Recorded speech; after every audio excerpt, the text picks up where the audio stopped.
नमो अरिहंताणं नमो सिद्धाणं नमो आयर्याणं नमो वच्छायाणं नमो लोये सव्वसाहुणं ईशो पंच नमोकारो सव्वपावपणासनो मंगलाणं च सव्येसिं पडमं हवै मंगलं पडमं हवै मंगलम् ओम शांति शांति शांति। श्रमण भगवान महावीर स्वामीना चरण कमळમાં तथा सद्गुरुदेवना चरण कमळમાં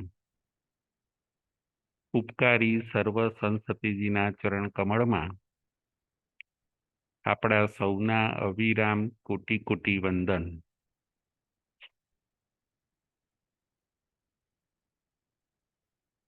તારીખ 22/1/24, વાંચણી નંબર 4, ધર્મકથાનું યોગ। ધર્મકથાનું યોગ કથાના માધ્યમે આજે આપણે તત્વને સમજીશું। કથા, આજે આપણે કથા જોવાની છે પરદેશી રાજાનું પરિવર્તન। પરદેશી રાજાનું પરિવર્તન।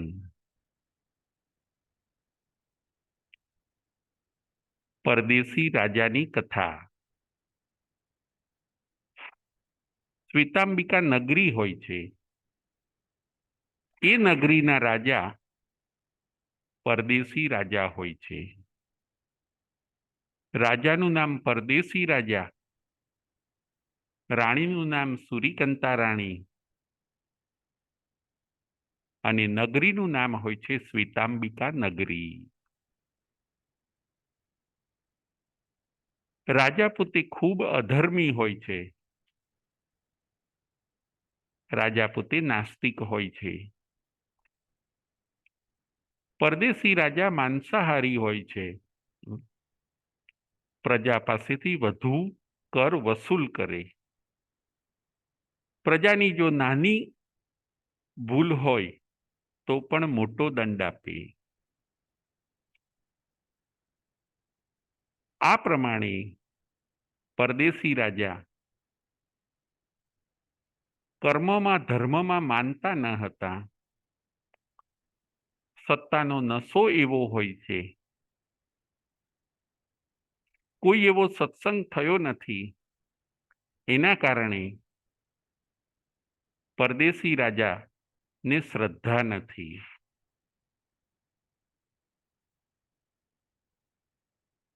સત્તા ચલાવવી, શાસન કરવું, મોજ શોખમાં જીવન પસાર કરવું, આ જ પરદેશી રાજાનો ધ્યેય હોય છે। પ્રજા પણ ફફડે, પ્રજા ડરે, પ્રજા હંમેશા ભયભીત રહેતી, કારણ કે આ પરદેશી રાજા સ્વભાવથી ઘણીવાર ક્રૂર બની જતા। આ પરદેશી રાજાના ત્યાં એક ચિત્ત સારથી નામે મંત્રી હોય છે। એ મંત્રી ખૂબ બુદ્ધિશાળી હોય છે, નામ એનું ચિત્ત સારથી। એ મંત્રી ખૂબ બુદ્ધિશાળી, સાથે સાથે ધર્માનુરાગી, કર્મ અને ધર્મને માનનાર હોય છે। એનાથી આગળ વધીને એ મંત્રીને, એ પ્રધાનને અને રાજાને મિત્રતા પણ હોય છે। ચિત્તસારથી મંત્રી પણ ખરા અને રાજાના મિત્ર પણ ખરા। ચિત્તસારથી એ પોતે કર્મ અને ધર્મમાં માનતા હોય છે, પુણ્ય અને પાપમાં માનતા હોય છે, સ્વર્ગ અને નરકની અંદર એમને શ્રદ્ધા હોય છે। 12 વ્રત એમણે અંગીકાર કરેલા ચિત્તસારથીએ। ચિત્તસારથી ઘણીવાર રાજાને સમજાવે કે આપ ક્રૂર ન બનો, આપ વધુ કર ન લો, પરંતુ રાજા એમની વાત ન માને. પરદેશી રાજા એમની વાતને હસી કાઢે. ચિત્તસારથીને પરદેશી રાજાની ચિંતા રહેતી. ચિત્તસારથીને એમ થતું કે આ પરદેશી રાજાનું થશે શું? કેવા કેવા પાપ બાંધે છે, આ પાપથી એમની દુર્ગતિ થશે. મિત્ર તરીકે મારી ફરજ છે કે મારે એમને સન્માર્ગે લાવવા જોઈએ, મારે એમને ધર્મ માર્ગે લાવવા જોઈએ. એની ચિંતામાં ચિત્તસારથી હંમેશા રહ્યા કરે. તકની રાહ જોવે, એવો કોઈ ચાન્સ મળે, હું રાજાને સમજાવું, અધર્મ દૂર કરીને એમને હું ધર્મ માર્ગે લાવું. જુઓ, ચિત્તસારથી એ કલ્યાણ મિત્ર હોય છે. કલ્યાણ મિત્ર એટલે શું? આપણને એ પ્રશ્ન થાય તો કે કલ્યાણ મિત્ર એટલે જે આપણા આત્માની ચિંતા કરે, એને શાસ્ત્રની અંદર કલ્યાણ મિત્ર કહેવામાં આવ્યા છે. જેને આપણા આત્માની ચિંતા હોય, જેને આપણી સદગતિની ચિંતા હોય, જેને આપણા ભવિષ્યની ચિંતા હોય, જે આપણું યોગક્ષેમ ઈચ્છતા હોય, એને કલ્યાણ મિત્ર કહેવામાં આવે છે. મિત્ર એસા શોધીએ જે ઢાલ સરીખા હોય, સુખ में पीछे रहे, दुख में आगे હોય. ચિત્તસારથીને પરદેશી રાજાની ચિંતા રહેતી કે કેવા કેવા અશુભ કર્મ બાંધે છે. આ કર્મનો જ્યારે વિપાક થશે, આ કર્મનો જ્યારે ઉદય થશે, ત્યારે રાજાએ ન માનેલી, ન ધારેલી એવી સજાને સહન કરવી પડશે. મિત્ર તરીકે મારી એ ફરજ છે કે હું મારા મિત્ર ગણું કે મારા રાજા ગણું, એમને મારે બચાવવા જોઈએ. ચિત્તસારથી કોઈક તકની રાહ જોવે છે, કોઈક એવો ચાન્સ મળે એની રાહ જોવે છે, કારણ કે એ પોતે કલ્યાણ મિત્ર છે. તમે કલ્યાણ મિત્ર કોઈકના બનો અને કોઈકને કલ્યાણ મિત્ર બનાવો, જે આપણને ધર્મ માર્ગે લઈ જાય, જે આપણને અધર્મમાં ન પાડે, વ્યસનમાં ન પાડે, આપણને મોજ શોખમાં ન પાડે અને આપણું હિત ઈચ્છે. મિત્ર એવા હોવા જોઈએ. એકવાર ચાન્સ મળ્યો. જુઓ, પરદેશી રાજાનો હવે કંઈક પુણ્યનો ઉદય થવાનો હોય છે. એકવાર ચાન્સ મળ્યો. ચિત્તસારથી એમને કંબોજ દેશના 4 અશ્વ મળ્યા. કંબોજ દેશના 4 અશ્વ એટલે કે ઘોડા ભેટમાં મળ્યા. ચિત્તસારથી આજે પરદેશી રાજાને કહે છે કે હે રાજા, આજે આપણે આ ઘોડાઓને ચકાસવાના છે. આ ઘોડાઓ ઉપર સવારી કરીને એ ઘોડા કેવા છે એની આજે આપણે પરીક્ષા કરવાની છે. તમે મારી સાથે ચાલો. ઘોડાને રથની સાથે જોડ્યા. કંબોજ દેશના બહુ ઉત્તમ 4 ઘોડાઓ લઈને ચિત્તસારથી મંત્રી અને રાજા એ પોતે બહાર નીકળે છે. નગરમાંથી બહાર નીકળીને ઉદ્યાનોમાં જાય છે, વનમાં જાય છે, ઘોડાઓની પરીક્ષા કરે છે. અશ્વ પરીક્ષા કરતા કરતા આજે થાક લાગ્યો. એક ઉદ્યાનમાં આવી ગયા. વનમાંથી નીકળીને પોતાના એક ઉદ્યાનમાં આવે છે. પરદેશી રાજા થાકી ગયા. ઘોડાઓને દોડાવતા દોડાવતા, રથની સવારી કરતા કરતા સૂર્યોદય મધ્યાહને આવ્યો. તાપ કહે મારું કામ, તરસ લાગી છે, શરીર ઉપર થાક છે. ઉત્તમ ઘોડાઓની આજે પરીક્ષા હતી. નગરમાંથી વનમાં આવ્યા, વનમાંથી ઉદ્યાનમાં આવે છે અને ત્યાં થાક ખાવા માટે બેસે છે. ચિત્તસારથી યેન કેન પ્રકારેણ બધું બરાબર ગોઠવીને, તકને ઝડપીને એ પોતે રાજાને ઉદ્યાનમાં લઈ આવે છે. એ ઉદ્યાનની અંદર કેસી સ્વામી પધારેલા હોય છે. એ ઉદ્યાનમાં એવું બને છે કે કેસી સ્વામી જેવો 4 જ્ઞાનના ધણી હોય છે, એવા કેસી સ્વામી પ્રવચન કરતા હોય છે. એ કેસી સ્વામી પાર્શ્વનાથ ભગવાનના શિષ્ય હોય છે. કેસી સ્વામી પ્રવચન કરે છે, સામે પરિષદા બેઠી છે અને એ પ્રવચનનું શ્રવણ કરે છે. રાજા અને ચિત્તસારથી પણ આ ઉદ્યાનમાં આવી ગયા. રાજા દૂરથી કેસી સ્વામીને જોવે છે, પરિષદાને જોવે છે. કેસી સ્વામીનો અવાજ સાંભળે છે. પરદેશી રાજા ચિત્તસારથીને પૂછે છે, આ કોણ વ્યક્તિ છે? અહીંયા કેમ આવ્યા છે? અને આ મારા ઉદ્યાનમાં આ પરિષદાએ જગ્યા કેમ રોકી છે? પરદેશી રાજા ચિત્તસારથીને પૂછે છે, આ વ્યક્તિ કોણ છે? કેમ મોટે મોટેથી બોલે છે? સામે કેમ ટોળું બેઠું છે? મારા ઉદ્યાનમાં આ બધાએ કેમ જગ્યા રોકી છે? ચિત્તસારથી કહે છે કે હે રાજા, હે રાજરાજેશ્વર, આ બીજું કોઈ નથી. આ 4 જ્ઞાનના ધણી કેસી સ્વામી છે. એ શરીર અને આત્માને જુદા માને છે. એમની પાસે વિશિષ્ટ જ્ઞાન છે. એ પાર્શ્વનાથ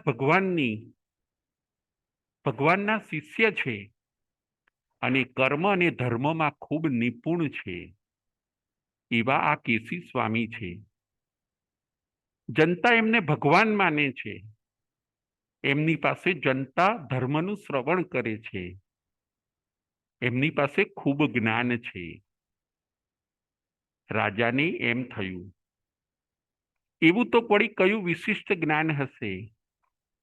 લાવો હું પણ એમની પાસે જાઉં. પરદેશી રાજાને જિજ્ઞાસા થઈ. પરદેશી રાજા થાકેલા હોય છે, છતાં પણ ચિત્તસારથીની સાથે એ કેસી સ્વામીની જ્યાં પરિષદા હોય છે ત્યાં પોતે જાય છે. અહીંયા પ્રવચનની સમાપ્તિ થઈ હોય છે. કેસી સ્વામી પરદેશી રાજાને જુએ છે અને પરદેશી રાજા કેસી સ્વામીને જોવે છે. પરદેશી રાજા નાસ્તિક હોય છે, જ્યારે કેસી સ્વામી એ ધર્મધુરંધર ધર્માચાર્ય હોય છે. એક છેક શિખર ઉપર છે તો એક તળેટી ઉપર છે. એક શ્રદ્ધામાં ટોપ છે તો એક શંકામાં, અશ્રદ્ધામાં અને મિથ્યાત્વના ઘરમાં છે. કેસી સ્વામી અને પરદેશી રાજાનું મિલન થાય છે. કેસી સ્વામી મંદ હાસ્ય સાથે પરદેશી રાજાનું સ્વાગત કરે છે. પરદેશી રાજા પણ નમ્રતાનો થોડોક ભાવ રાખીને એમની પાસે બેસી જાય છે. હજી વંદના કરવી કે સાષ્ટાંગ પ્રણામ કરવા એવા કોઈ ભાવ નથી, કારણ કે પરદેશી રાજાને એમ જ હોય છે, આ વિશ્વની અંદર ઊંચામાં ઊંચી જો કોઈ વ્યક્તિ હોય તો હું છું. હું જે બધું માનું છું એ રાઈટ છે. આવો એક ઈગો પરદેશી રાજાને હોય છે. છતાં પણ આજે કોઈક પુણ્યોદય થવાનો છે, આજે કોઈક ભાગ્યોદય થવાનો છે. એમનું ભાગ્ય, પરદેશી રાજાનું ભાગ્ય આજે એમને કેસી સ્વામી પાસે લઈ આવે છે. વંદના કરતા નથી, સાષ્ટાંગ પ્રણામ કરતા નથી, નમ્રતા થોડીક દાખવીને એ કેસી સ્વામીની પાસે બેસી જાય છે. કેસી સ્વામી પણ ખૂબ વિચક્ષણ હોય છે. કેસી સ્વામીએ પણ તરત કહ્યું. શું કહ્યું? તો કે કેસી સ્વામીએ તરત જ પરદેશી રાજાને એના મનની વાત કહી દીધી કે હે પરદેશી રાજા, જ્યારે તમે મારાથી દૂર હતા ત્યારે તમને કયા કયા વિચાર આવ્યા? કેસી સ્વામી એ કહે છે કે જ્યારે તમે મારાથી દૂર હતા ત્યારે તમને મનની અંદર એવા વિચાર આવ્યા કે આ વ્યક્તિ કોણ છે, કેમ મોટે મોટેથી બોલે છે, એમની સામે જે ટોળું બેઠું એ કોણ છે, અને એ ટોળાએ, એ ગ્રુપે આપણા ઉદ્યાનની જગ્યા કેમ રોકી છે? તમને આવા વિચાર આવ્યા? તમને મનની અંદર આવા વિચાર આવ્યા હતા? અને એ વિચારો તમે તમારા મિત્ર ચિત્તસારથીને કહ્યા હતા? મનની વાતનો ઘટસ્કોપ કરે છે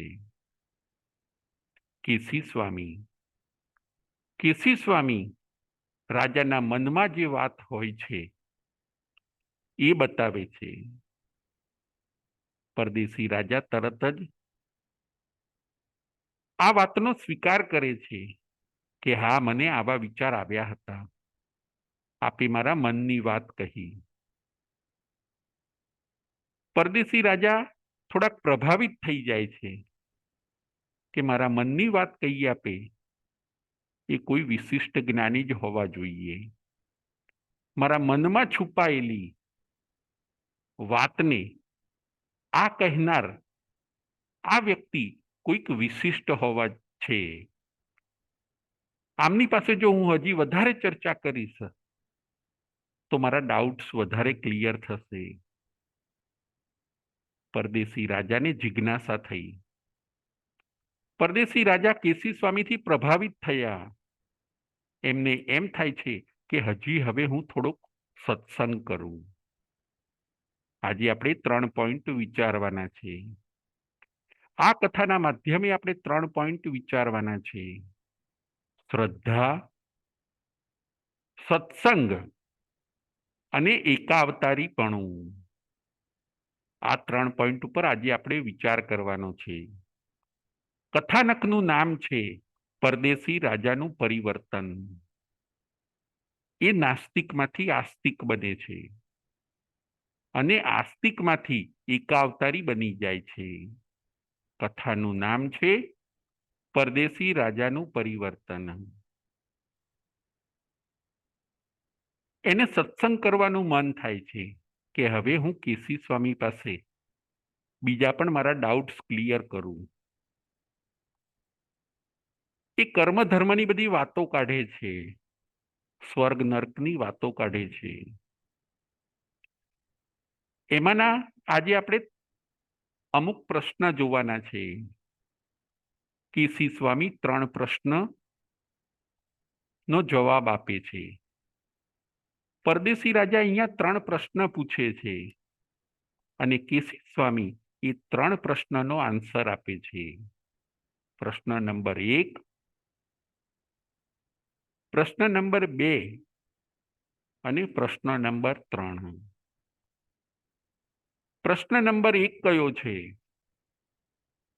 પરદેશી રાજા પૂછે છે કેસી સ્વામીને કે હે ભંતે,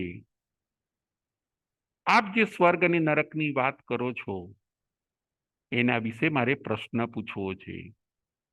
પ્રશ્ન નંબર 1, મારા દાદા ગ્રાન્ડફાધર એ પણ ખૂબ અધર્મી હતા, જુલ્મી હતા, પ્રજા પાસેથી ઘણો કર લેતા હતા. આપના મત પ્રમાણે, આપના કહેવા પ્રમાણે એ નરકમાં ગયા હોવા જોઈએ.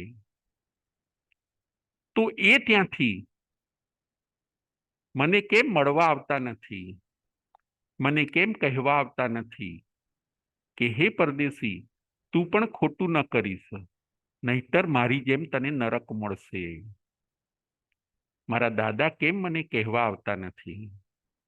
પરદેશી રાજાના આ પ્રશ્નનો કેસી સ્વામી જવાબ આપે છે. કેસી સ્વામી કહે છે કે હે પરદેશી રાજા, કોઈ અપરાધી હોય, કોઈકે તારો અપરાધ કર્યો, કોઈએ તારી રાણી સુરીકંતા સાથે અપરાધ કર્યો, કોઈએ સુરીકંતાને અપમાન કર્યું, કોઈએ તારી રાણી સુરીકંતાનું અપમાન કર્યું, એવા અપરાધીને તું શું છોડી દઈશ? એ અપરાધી કહેશે કે મને થોડીક વાર ઘરે જવા દો, હું મારા ઘરનાને મળી આવું, તો તું જવા દઈશ? પરદેશી રાજા કહે છે, ના, મારી રાણી સુરીકંતા સાથે એનું જો કોઈ અપમાન કરે, એવા અપરાધીને તો હું તરત જ સજા કરું, એને તરત જ હું જેલમાં પૂરી દઉં, એને થોડી વાર પણ ન છોડું. બસ એવું જ છે.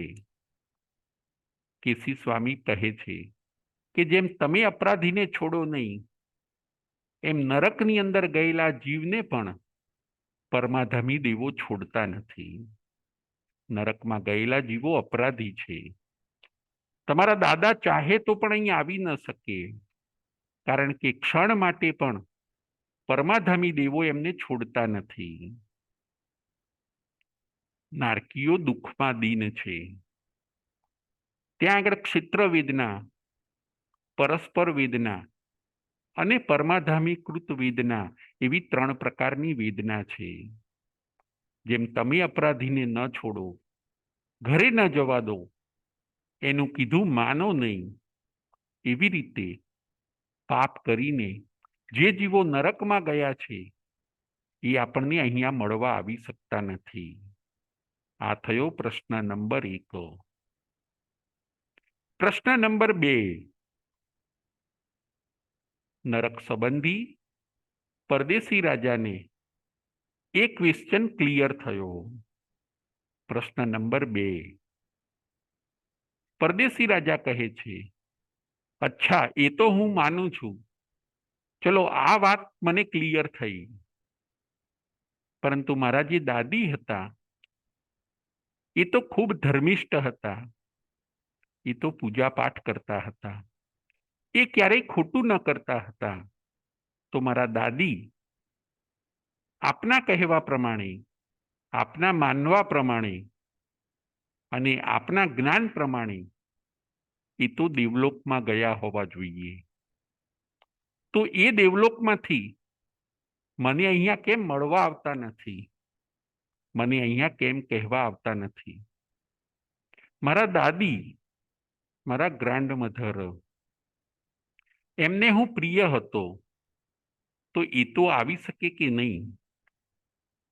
બીજા પ્રશ્નનો કેસી સ્વામી જવાબ આપે છે કે હે પરદેશી, જેમ કોઈ વ્યક્તિ હોય, એ સ્વચ્છ કપડાં પહેરીને તૈયાર થઈને સરસ જગ્યાએ બેઠું હોય, એ વ્યક્તિને જો કોઈ ગંદી જગ્યાએ બોલાવશે તો એ પોતે ત્યાં જશે નહીં, કેમ કે એ સ્વચ્છ થયું છે. એને શરીર સ્વચ્છ કર્યું છે, કપડાં સ્વચ્છ પહેર્યા છે, એ અશુચિ સ્થાનકમાં જશે નહીં, ગંદી જગ્યાએ જશે નહીં, કેમ કે એને કપડાં બગડવાનો ભય રહે છે. એમ દેવલોકના દેવો પણ ચાહે તો પણ અહીં આવી શકતા નથી. એમની ઈચ્છા થાય તો પણ એ મનુષ્ય લોકમાં આવતા નથી, કેમ કે મનુષ્ય લોકની દુર્ગંધ એ લોકો સહન કરી શકતા નથી. દેવલોકના દેવો એટલા ચોખ્ખા હોય છે કે મનુષ્ય લોકની દુર્ગંધ એમના માટે અસહ્ય હોય છે, એટલે એ લોકો મળવા આવતા નથી. કોઈ વિશિષ્ટ કારણો હોય, કોઈ તીર્થંકર ભગવંતોના કલ્યાણકો હોય, કોઈક તપસ્વી આત્માઓના પારણા હોય, એવા વિશિષ્ટ સંયોગોમાં દેવો પોતે અહીંયા આવે છે. કોઈ સામાન્ય મળવા આદિના કારણે એવો અહીંયા આવતા નથી, કારણ કે મનુષ્ય લોકની દુર્ગંધ ને એ લોકો સહન કરી શકતા નથી. માટે દેવલોક પણ છે, દેવો પણ છે. જે પુણ્ય કરે છે એ દેવલોકમાં જાય છે, જે પાપ કરે છે એ નરકમાં જાય છે. પરદેશી રાજાને કેસી સ્વામી સમજાવતા જાય છે. સત્સંગ હજી આગળ ચાલે છે. પરદેશી રાજા પણ ખૂબ બુદ્ધિશાળી હોય છે, એક ક્ષત્રિય બચ્ચો હોય છે. આજે એ હળુકર્મી આત્માને સત્સંગ મળતા મળતા હજી એ સત્સંગની અંદર આગળ વધે છે. ત્રીજો પ્રશ્ન શું છે? પરદેશી રાજા હવે ત્રીજો પ્રશ્ન પૂછે છે. એ કહે છે કે એકવાર મારો કોટવાલ ચોરને પકડી લાવ્યો. એ ચોરને મેં એક કુંભીમાં પૂરી દીધો. એક લોખંડની કુંભી હોય છે, એની અંદર એ ચોરને મેં પૂરી દીધો. 2-3 દિવસે જ્યારે મેં જોયું ત્યારે એની ઉપર સજ્જડ મેં ઢાંકણું બંધ કરી દીધું. 2-3 દિવસે જ્યારે મેં જોયું, તપાસ કરી, ત્યારે અંદર એ ચોર મૃત્યુ પામ્યો હોય છે. હે ભગવાન, જો આત્મા અને શરીર જુદા હોય, આત્મા એ કુંભીમાંથી બહાર નીકળ્યો હોય, આત્મા એ વાસણમાંથી જો બહાર નીકળ્યો હોય, તો વાસણમાં છિદ્ર પડવું જોઈએ, વાસણની અંદર ક્રેક પડવી જોઈએ, પરંતુ એવું કંઈ પડ્યું ન હતું. એટલે મારી એવી માન્યતા છે, મારું એવું ચોક્કસ માનવું છે કે જો જીવ હોય અને એ પોતે કુંભીમાંથી બહાર નીકળે તો ચોક્કસ છિદ્ર પડવું જોઈએ. છિદ્ર ન પડ્યું એટલે હું માનું છું કે આત્મા નથી, શરીર એ જ આત્મા અને આત્મા એ જ શરીર, મારું એવું માનવું છે. પ્રશ્ન નંબર 3. પરદેશી રાજા આ પ્રશ્ન નંબર 3 કેસી સ્વામીને કહે છે. કેસી સ્વામી એનો ઉત્તર આપે છે કે આત્મા અને શરીર જુદા છે. હે પરદેશી રાજા, જેમ કોઈક મકાન હોય, એ મકાનના બારી બારણા તમે બંધ કરી દો. એ મકાનના બારી બારણા તમે બંધ કરો, ક્યાંય જગ્યા ન રાખો, અને પછી તમે ભેરી વગાડો, તો એ ભેરીનો અવાજ બધું બંધ હોવા છતાં પણ બહાર જાય છે. એવી જ રીતે આત્માને પણ ગમે એટલો ફીટ કોઈ વાસણની અંદર બંધ કરી દેવામાં આવે, શરીરને ગમે તે ફીટ વાસણમાં બંધ કરી દેવામાં આવે, છતાં પણ આત્મા તેમાંથી બહાર નીકળી જાય છે. જેમ દિવાલોને ભેદીને ભેરીનો અવાજ, મ્યુઝિકનો અવાજ મકાનમાંથી બહાર જાય છે, એમ ગમે તે બંધનમાં રહેલો આત્મા એ બંધનની આરપાર એ પોતે પથ્થરની શિલાઓમાંથી પણ બહાર નીકળી જાય છે. આત્મામાં એવી તાકાત છે, છિદ્ર પાડ્યા વગર, હોલ ન હોય છતાં પણ આત્મા પોતે બહાર નીકળી જાય છે. માટે તમે માનો કે આત્મા એ અરૂપી વસ્તુ છે. એને મતિજ્ઞાની, શ્રુતજ્ઞાની, અવધિજ્ઞાની કે મનઃપર્યોજ્ઞાની ન જોઈ શકે. આત્મા અરૂપી છે, એને માત્ર કેવલ જ્ઞાની જોઈ શકે છે. અરૂપીને જોવાનો વિષય માત્ર કેવલ જ્ઞાનીનો છે. શરીર એ આત્મા નથી અને આત્મા એ શરીર નથી, બંને જુદા છે. શરીર એ મારું છે અને હું એ આત્મા છું, આવું તમે ભેદ વિજ્ઞાન કરો. આત્માની અને શરીરની અનેક વાતો કેસી સ્વામી આજે પરદેશી રાજાને સમજાવે છે. પરદેશી રાજાને સત્સંગની અંદર ખૂબ સંતોષ થયો. એ પછી પણ એમણે કર્મ અને ધર્મની સ્વરૂપ સમજે છે. કેસી સ્વામી પરદેશી રાજામાં હવે પરિવર્તન જોવે છે. એમને એમ થયું કે રાજા હવે શ્રદ્ધાના ઘરમાં આવ્યા. શ્રદ્ધા, જુઓ, આપણે પણ જીવનમાં શ્રદ્ધા લાવવાની છે. સ્વર્ગ નર્ક એ બધું છે, પુણ્ય પાપ એ છે, ધર્મ અને કર્મ પણ છે, બિલીફ એને માનવાનું છે. આજના કાળની અંદર જોઈએ, ખાસ આજે આપણે આ કથાનક આજે બધાને આજના જમાનામાં ખૂબ ઉપયોગી થાય એવું છે. બધા જુઓ, આજે શ્રદ્ધા બધાની કાચી છે. સત્સંગ ક્યાંય થતો નથી, સત્સંગ ઓછો થાય છે. શ્રદ્ધા એ તો ધર્મનો પાયો છે. શ્રદ્ધા આપણે મજબૂત કરવાની છે. ઘણીવાર આજના આપણે યુવાનો જોઈએ તો ઘણાને એમ લાગે કે આ ધર્મ કર્મ એ બધી હંબક વાતો છે. આ ધર્મ કર્મ એ બધું હશે કે નહીં, એ બધી હંબક વાતો છે. આ બધું ધર્મના નામે ધતિંગ ચાલ્યું છે. ઘણા એટલે સુધી પણ બોલી શકે છે, પરંતુ આ બધો મિથ્યા પ્રલાપ છે. ધર્મ પણ છે અને કર્મ પણ છે. એ બધું હંબક નથી, પરંતુ એ બધું હકીકત છે.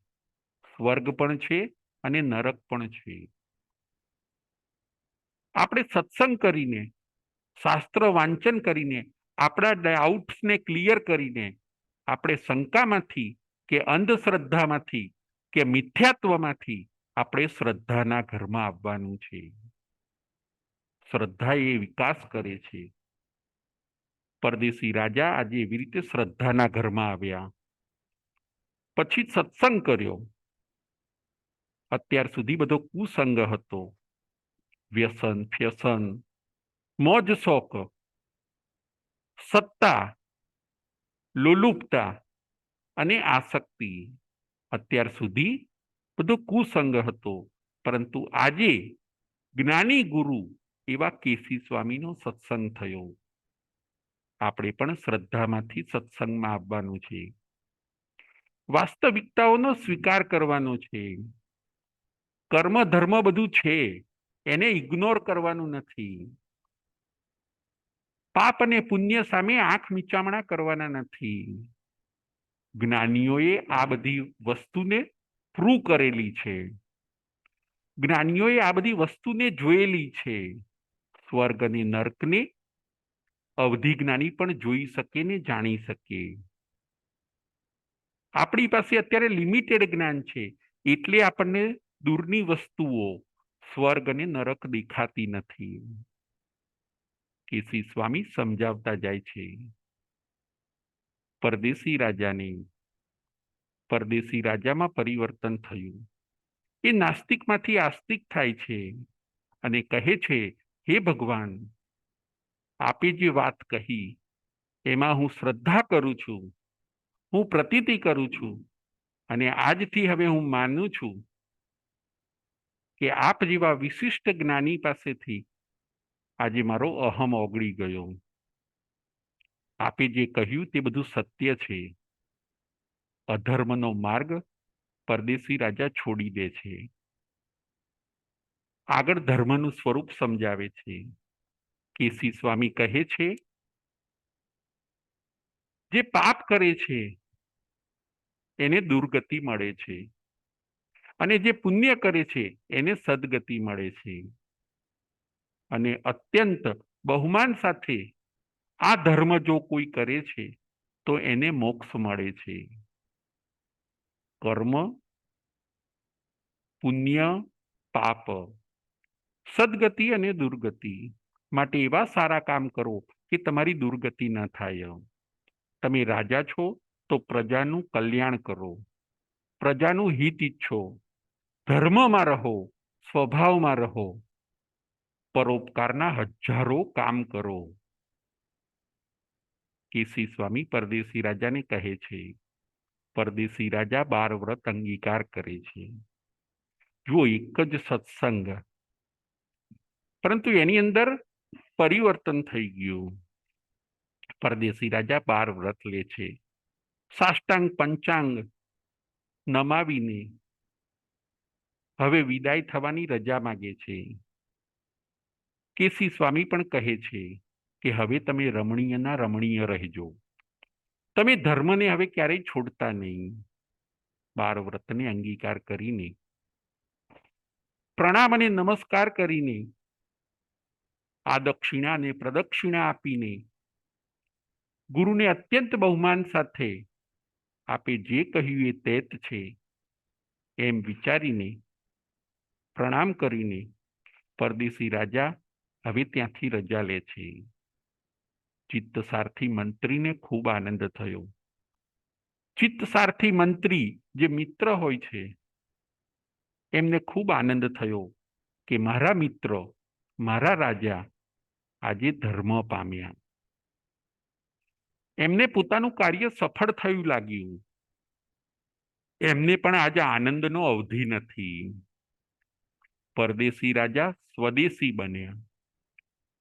બહાર ફરવું, મોજ શોખમાં ફરવું, એ બધો પરદેશ છે, એ બધો પ્રદેશ છે. અને સ્વમાં ફરવું, સ્વગુણોને ભોગવવા, આત્મરમણતા કરવી, એ છે સ્વદેશીપણું. પરદેશી સ્વદેશી બન્યા. પરદેશી રાજામાં આજે પરિવર્તન આવ્યું. અધર્મ છોડીને એ ધર્મને પામ્યા. નાસ્તિકતાને છોડીને એ આસ્તિકતામાં આવ્યા. પરદેશી રાજા અને ચિત્તસારથી ઉદ્યાનમાંથી હવે બહાર નીકળે છે. પરદેશી રાજા પોતે પોતાના મહેલમાં જાય છે. ત્યાં જઈને પોતાના પુત્રને અને મંત્રી ચિત્તસારથીને કહે છે કે હવે આજથી આ બધો રાજ્યભાર, આ રાજ્યનો જે બધો કારભાર છે એ બધો આપ સંભાળો. મારે એમાંથી નિવૃત્તિ લેવી છે.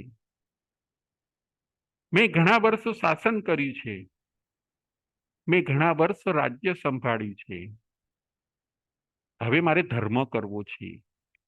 મેં જે પાપ બાંધ્યા છે એ પાપથી મુક્ત થવા માટે મારે ધર્મ કરવો છે. પરદેશી રાજા ચિત્તસારથીને અને પોતાના પુત્રને રાજ્ય સોંપી દે છે. હવે એમને એમ થયું કે મારે તપ જપ કરીને મારા જે બધા પાપ થઈ ગયા છે એ પાપ મારે ધોઈ નાખવા છે. હવે દુર્ગતિના મહેમાન મારે બનવું નથી. હવે નરકમાં મારે જવું નથી. એક આત્મા જાગી ગયો, એક આત્મા પામી ગયો. એને હવે પોતાનું ભવિષ્ય ઉજ્જવળ બનાવવું છે. પોતાનું ભવિષ્ય હવે સેફ બનાવવું છે. દુર્ગતિમાં હવે જવું નથી. રાજ્યભાર પુત્રને અને ચિત્તસારથીને સોંપી દે છે. બીજા મંત્રીઓને બોલાવે છે. આગળ એક બીજું કાર્ય પણ એ કરે છે. પરદેશી રાજા આગળ એક બીજું કાર્ય કરે છે. બીજા મંત્રીઓને બોલાવીને કહે છે કે રાજ્યની જે ઇન્કમ છે, આપણા રાજ્યની જે ઇન્કમ છે એના 4 ભાગ કરો. આજથી આપણી જે રાજ્યની ઇન્કમ છે એના 4 ભાગ કરો. પહેલો ભાગ રાજ્યની સુરક્ષા માટે સૈનિકોને આપો. પહેલો ભાગ, ઇન્કમનો પહેલો ભાગ રાજ્યની સુરક્ષા માટે સૈનિકોને આપો અથવા સૈનિકો માટે રાખી મૂકો. રાજ્યનો બીજો ભાગ, ઇન્કમનો બીજો ભાગ એ પ્રજા માટે રાખો, એ પ્રજાના કલ્યાણ માટે વાપરો. ઇન્કમનો ત્રીજો ભાગ એ રાજાના પરિવારને આપો અને ઇન્કમનો જે ચોથો ભાગ છે એ દાનશાળામાં આપો. ઇન્કમનો ચોથો ભાગ એ દાનશાળામાં આપો. પહેલો ભાગ સૈનિકોને, બીજો ભાગ પ્રજાને, ઇન્કમનો ત્રીજો ભાગ રાજા અને એના પરિવાર માટે અને ઇન્કમનો જે ચોથો ભાગ છે એ દાનશાળામાં કોઈ ગરીબ હોય, કોઈ જરૂરિયાતવાળા હોય એને આપો. પોતાની ઇન્કમના આવી રીતે પરદેશી રાજા 4 ભાગ કરે છે. જુઓ 12 વ્રત. અને ઇન્કમનું પણ વ્યવસ્થિત બધું પ્લાનિંગ કરે છે. હળુકર્મી આત્મા કર્મને ખપાવતા જાય છે. શ્રાવકપણાની અંદર આગળ વધે છે. રોજ સામાયિક કરવાનું, પ્રતિક્રમણ કરવાનું, શ્રદ્ધા, પોતાના ગુરુ એવા કેસી સ્વામીનું સ્મરણ કરવાનું. રાજ્ય ઉપરથી મોહ ઉતારી લીધો. આત્માનું રાજ્ય હવે સંભાળી લીધું. રાજ્યનું થયું ત્યાં સુધી કર્યું. હવે આત્માનું રાજ્ય હાથમાં આવી ગયું. શાંતિ, સંયમ અને સ્વાધ્યાયની અંદર પરદેશી રાજા લાગી જાય છે. 12 વ્રત જેણે અંગીકાર કર્યા છે, 14 નિયમ રોજ પાળે, આઠમ પાખીના પૌષધ કરે. મોટો ભાગે એ પૌષધ શાળામાં જ રહે. શ્રાવક જીવનની જે ઊંચાઈ કહીએ એ ઊંચાઈ સુધી પરદેશી રાજા જાય છે. પરિણામો ખૂબ વિશુદ્ધ થતા જાય છે. કર્મની ખૂબ નિર્જરા થતી જાય છે. એવામાં બને છે એવું કે પૌષધના પારણાની અંદર જ એમને મારણાંતિક ઉપસર્ગ આવે છે. પૌષધના પારણાની અંદર મારણાંતિક ઉપસર્ગ આવે છે, છતાં પણ પોતે શાંતિ રાખે છે. તકલીફ કરનાર પ્રત્યે પણ એક ક્ષમાનો ભાવ રાખે છે. આમાં નિમિત્ત દોષિત નથી, મારું કર્મ જ દોષિત છે. મારા કોઈ કર્મના કારણે જ મને પરિસહ આવ્યો છે. મારા કોઈ કર્મના કારણે જ મને આ ઉપસર્ગ આવ્યો છે. એવું માનીને એ શાંતિ રાખે છે. જુઓ, પૌષધના પારણાની અંદર મારણાંતિક ઉપસર્ગ આવ્યો. શરીરની અંદર ઝેર વ્યાપી ગયું, છતાં પણ પોતે ક્ષમા રાખે છે.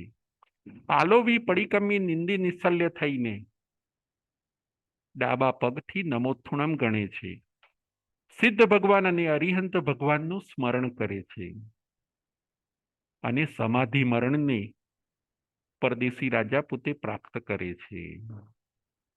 કોઈના પ્રત્યે દ્વેષ, તકલીફ આપનાર પ્રત્યે પણ દ્વેષ રાખતા નથી. ઉપસર્ગ આપનાર પ્રત્યે પણ વેરનો ભાવ કે દ્વેષનો ભાવ રાખતા નથી. જે બને છે એ મારા કર્મના કારણે બને છે. નિમિત્ત તો નિર્દોષ છે. આવા બહુ ઊંચા પરિણામોને પામતા પામતા, ઊંચા પરિણામોનો સ્પર્શ કરતા કરતા પરદેશી રાજા પોતે સમાધિ મરણને પ્રાપ્ત કરે છે. ત્યાંથી કાળ કરીને શ્રાવકપણાની અંદર એ પોતે કાળ કરીને અને પહેલું સુધર્મ દેવલોક, ત્યાં સૂર્યાભ વિમાનમાં એ પોતે દેવ રૂપે ઉત્પન્ન થાય છે. શ્રાવકની ગતિ હંમેશા દેવલોકની હોય છે. શ્રાવક વધુમાં વધુ 12 દેવલોક સુધી જઈ શકે. એવી રીતે થોડા શ્રાવક જીવન, થોડી પર્યાયમાં આ પરદેશી રાજા એ સ્વર્ગમાં, પહેલા સ્વર્ગની અંદર, એ સ્વર્ગલોકનું નામ છે, પહેલા દેવલોકનું નામ છે સુધર્મ દેવલોક. ત્યાં પોતે ઉત્પન્ન થાય છે. ત્યાંથી શાસ્ત્રકાર આગળ કહે છે, આગમકારો કહે છે, સમ્યક દ્રષ્ટિ આત્મા છે, વિકાસ ઘણો કર્યો છે. ત્યાં એ પોતે અત્યારે સૂર્યાભ દેવ તરીકે છે. ત્યાંનું આયુષ્ય, જ્યારે દેવલોકનું આયુષ્ય પૂરું થશે, પછી એ દેવલોકનું આયુષ્ય જ્યારે પૂરું થશે, ત્યાંથી એ મહાવિદેહ ક્ષેત્રમાં જશે. ત્યાં મહાવિદેહ ક્ષેત્રની અંદર ચારિત્ર અંગીકાર કરીને એ જ ભવની અંદર એ મોક્ષે જશે. એકાવતારીપણું એટલે શું? એકાવતારીપણું એટલે ત્રીજા ભવે મોક્ષે જાય, એને કહેવાય છે એકાવતારીપણું. એકાવતારીપણું એટલે હવે એક જ મનુષ્યનો ભવ કરીને એ પોતે મોક્ષે જાય. જો પરદેશી રાજાએ હવે લાંબો ટાઈમ સુધી આ સંસારમાં એ રહેવાના નથી. હવે એ એકાવતારી થઈ ગયા, એમનું મોક્ષે જવાનું પાક્કું થઈ ગયું. સુધર્મ દેવલોકમાંથી નીકળીને મહાવિદેહ ક્ષેત્રમાં જશે.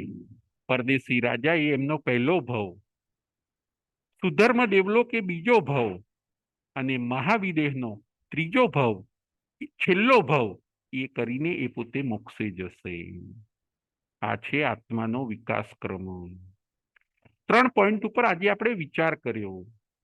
એક છે શ્રદ્ધા, બીજું સત્સંગ, અને ત્રીજું છે એકાવતારીપણું. જેની પાસે શ્રદ્ધા નથી, એને સૌ પ્રથમ શ્રદ્ધાને પ્રાપ્ત કરવાની છે.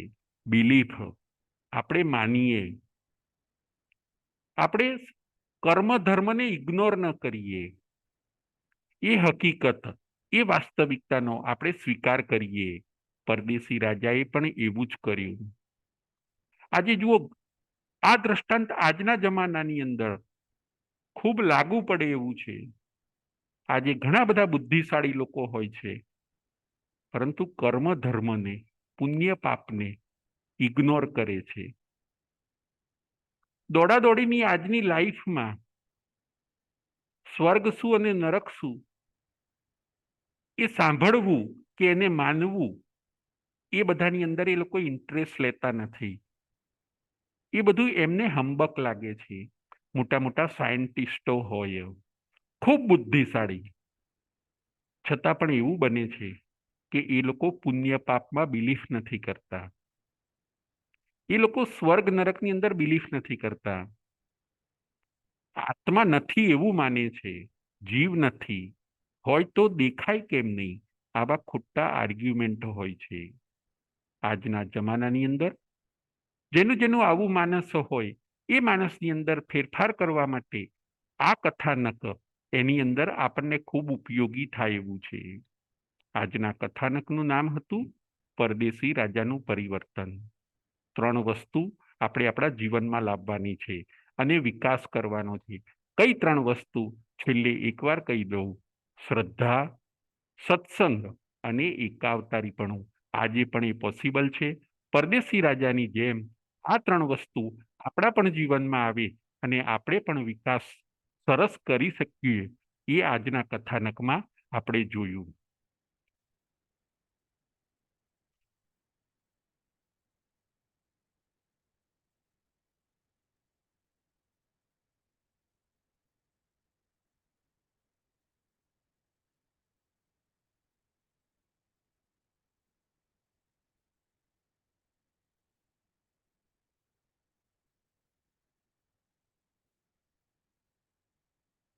પ્રશ્નોત્તરી, કોઈને પ્રશ્ન પૂછવાનો હોય?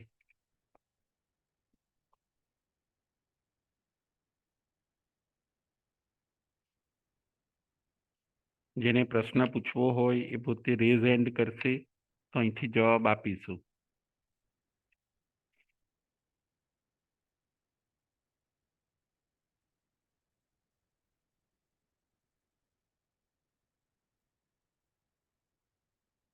ચાલો હવે પ્રશ્ન નંબર 1. પ્રશ્ન નંબર 1.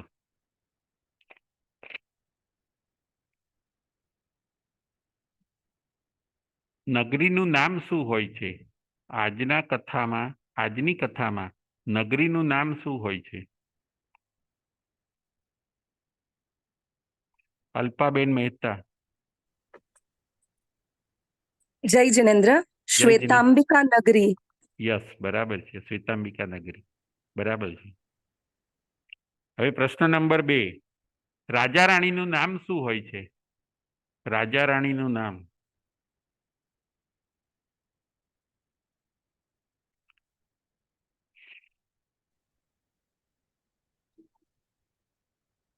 દીનાબેન શેઠ. રાજાનું નામ પરદેશી રાજા અને અને રાણીનું નામ સૂર્યકાંતા રાણી. બહુ સરસ, બહુ સરસ. પરદેશી રાજાના મિત્ર અને મંત્રી કોણ હોય છે? પરદેશી રાજાના મિત્ર અને મંત્રી.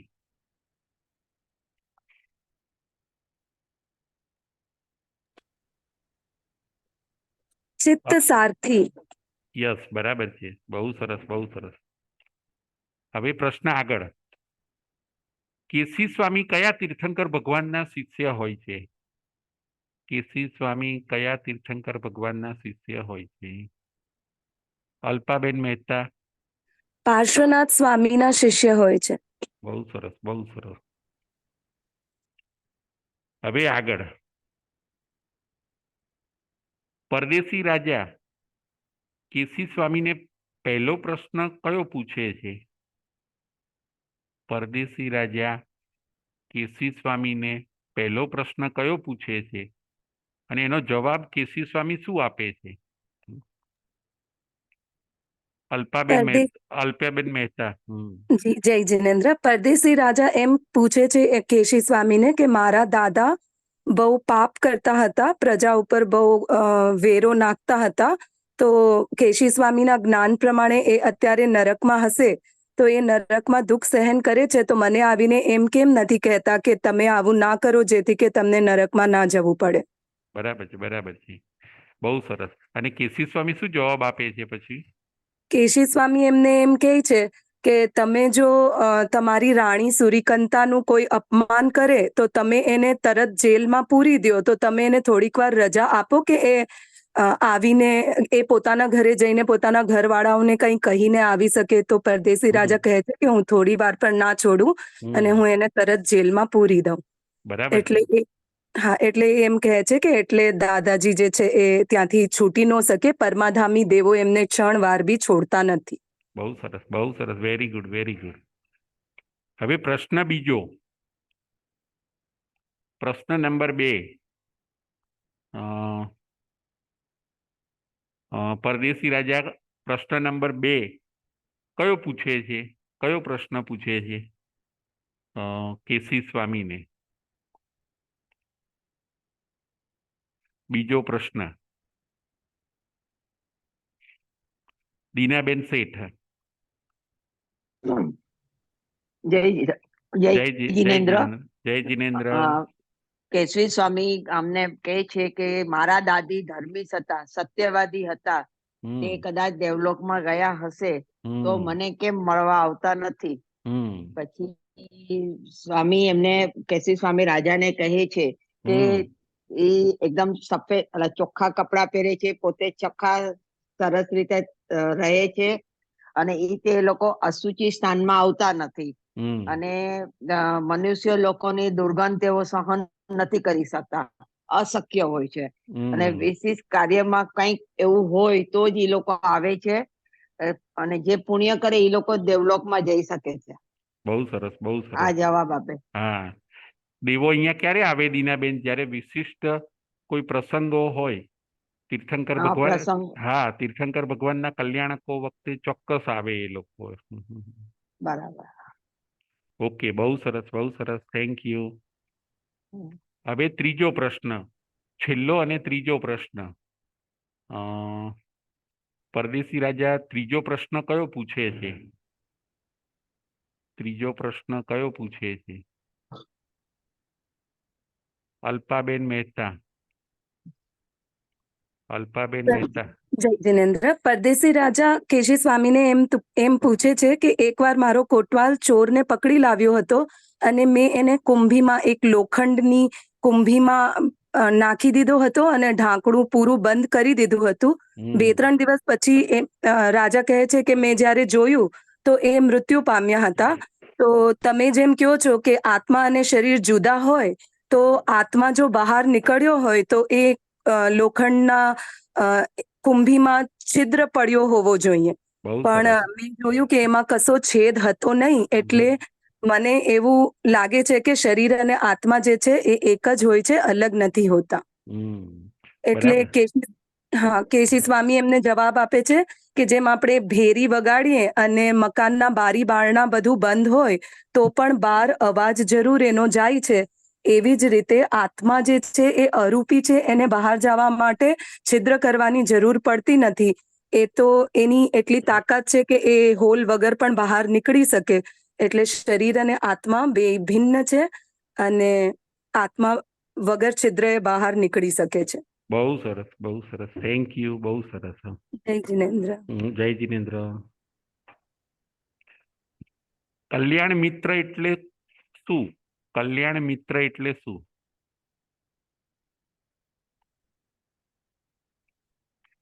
કલ્યાણ મિત્ર એટલે શું? કલ્યાણ મિત્ર એટલે શું? દીનાબેન શેઠ. કલ્યાણ મિત્ર એટલે જે આપણા આત્માની ચિંતા કરે, જે બરાબર. આપણે શાસ્ત્રમાં એને કલ્યાણ મિત્ર કહે છે. સદગતિ અને ભવિષ્યની ઈચ્છા રાખે એમની પોતાના મિત્ર માટે, એને કલ્યાણ મિત્ર કહે. બહુ સરસ, બહુ સરસ, વેરી ગુડ, વેરી ગુડ. અત્યારે પરદેશી રાજા કયા દેવલોકમાં છે? અત્યારે પરદેશી રાજા કયા દેવલોકમાં છે? પેલા હમ પેલા સુધર્મા દેવલોકમાં. પહેલા સુધર્મ દેવલોક, બરાબર છે. બહુ સરસ, બહુ સરસ. હવે આગળ, પરદેશી રાજાએ પોતાની ઇન્કમના કેટલા ભાગ કર્યા? કયા કયા? પરદેશી રાજાએ પોતાની ઇન્કમના કેટલા ભાગ કરે છે અને કયા કયા?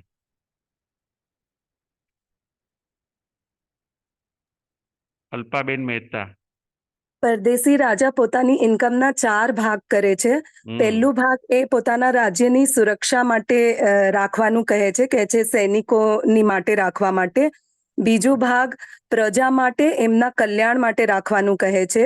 ત્રીજો ભાગ રાજાના પરિવાર માટે આપવાનું કહે છે અને ચોથો ભાગ દાન શાળામાં વાપરવા માટે કહે છે. બહુ જય સરસ. જિનેન્દ્ર. જય જિનેન્દ્ર, જય જિનેન્દ્ર. બહુ સરસ. હવે છેલ્લો પ્રશ્ન. આજે આપણે કયા 3 પોઈન્ટ ઉપર વિચાર કર્યો? આજે આપણે કયા 3 પોઈન્ટ ઉપર વિચાર કર્યો? છેલ્લો પ્રશ્ન. આજે આપણે કયા 3 પોઈન્ટ ઉપર વિચાર કર્યો? આજે આપણે 3 પોઈન્ટ પર વિચાર કર્યો. પહેલો પોઈન્ટ શ્રદ્ધા, બિલીફ રાખવી, કર્મ ધર્મ એ બધાને ઇગ્નોર ના કરવું, સ્વર્ગ નર્ક બધું છે એ પ્રમાણે આપણે વિચારવું. બીજો પોઈન્ટ સત્સંગ કરવો અને ત્રીજો પોઈન્ટ એકાવતારીપણા પર આપણે વિચાર કર્યો. બહુ સરસ, બહુ સરસ, થેન્ક યુ. જય જિનેન્દ્ર. જય જિનેન્દ્ર. બધાને ખાસ જય જિનેન્દ્ર, પ્રણામ.